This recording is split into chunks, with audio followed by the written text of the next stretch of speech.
की मारहाण केली ते नाही, त्याचं नाव काय? आता तर 1.5 वर्ष तेच सांगतो, तुम्हाला माहीतच नाही काय? देवेंद्र फडणवीस साहेब त्यावेळेस गृहमंत्री होते. इतका क्रूर हल्ला ह्या राज्यात, प्राणघातक हल्ला कधीही मायमाऊलीवरती झाला नव्हता. मला ते विषय काढला ना, मला खूप हे होतं. तुम्हाला सांगतो, आम्ही आमच्या डोळ्यानं रक्त सांडताना माईचं बघितलेलं आहे. श्रीमंताची आई असली तरी आई आहे, आमची फाटक्या कपड्यातली आई असली, बाप असला तरी तो बाप हे आई आहे. ज्यावेळेस त्याचं रक्त सांडतं त्यावेळेस घालमेल होती. तो विषय निघाला, आम्ही डोळ्यांनी बघितलं, रक्ताच्या थारोळ्यात आमची आई पडलेली. तुमची श्रीमंताची आई आहे म्हणून तुम्हाला ती आई वाटते आणि आमची गरिबाची आई म्हणून आई वाटत नाही. ही भेदभाव करणारा गृहमंत्री आम्हाला मान्य नाही. कारण इतकी क्रूर हाल, बारीक बारीक लेकरांना गोळ्या घातल्या, गोळ्या संपल्याच्या नंतर बंदुकीच्या दस्त्यानं डोके फोडले गेले की 30-30, 40-40 टाके आमच्या मायमाऊल्याच्या डोक्यात पडले. ते रक्त महाराष्ट्र कधी विसरलं नाही, विसरणारसुद्धा नाही.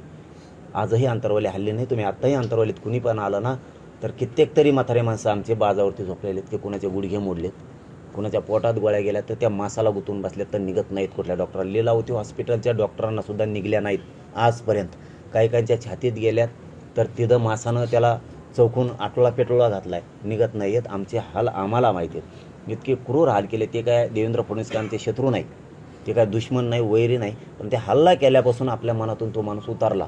कारण इतका क्रूर हल्ला केला, तो इतका प्राणघातक होता की बारीक बारीक लेकरं नाही बघितले होती. किंकाळी काय होती ना, त्यावेळेस तुम्ही असतात तर बेशुद्ध पडला असतात.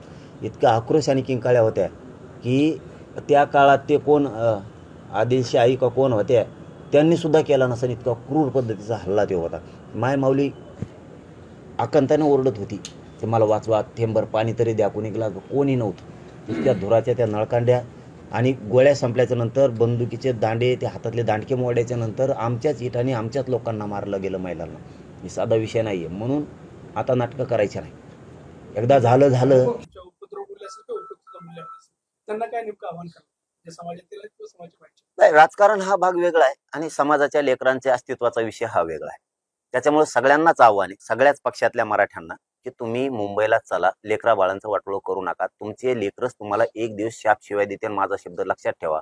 कारण पोरं तुम्हाला विचारणार आहेत, बाबा तुम्ही सत्तेत होतात, माझ्या भविष्याचा प्रश्न होता, माझ्या शिक्षणाचा नोकरीचा प्रश्न होता, तुम्ही मुंबईला गेला नाहीत, आमचं वाटोळं केलं.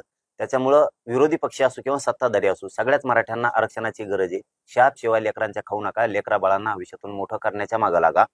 त्यासाठी सगळेचे सगळे, आज जर तुम्हाला कोणाच्या वतीनं फोन नाही आला तर मी सोलापुरातून महाराष्ट्रातल्या सगळ्या पक्षातल्या मराठ्यांना, गरीब शेतकरी मराठ्यांना, शिक्षक, डॉक्टर, वकील, राजकारणी मराठे, एसटीत असणारे, आरोग्यात, रेल्वेत असणारे, माथाडी कामगार, डबेवाले, टेम्पो आणणारे, रिक्षा आणणारे, ट्रॅक्टर आणणारे, सगळे जेवढे मराठी आहेत, टपऱ्या चालवणारे, हॉटेल चालवणारे, सगळ्यांना माझं आव्हान आहे, तुम्हाला हात जोडून विनंती की मराठ्यांच्या विजयासाठी, गरिबाच्या लेकरासाठी, आरक्षण जिंकण्यासाठी मुंबईकडे चला. आज माझ्याकडून तुम्हाला राज्यातल्या सगळ्या मराठ्यांना हात जोडून निमंत्रण आहे. सगळेचे सगळे एक दिवस मुंबईकडे निघा.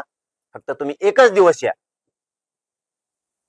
मराठ्यांना आरक्षण मिळवून देण्याची जबाबदारी आमची. विधान आहे 15 ऑगस्टला एक दिवस असा येईल की संपूर्ण भारत देशामध्ये भगवा पडके. चला ते विषय नंतर घेऊ आपण. धन्यवाद.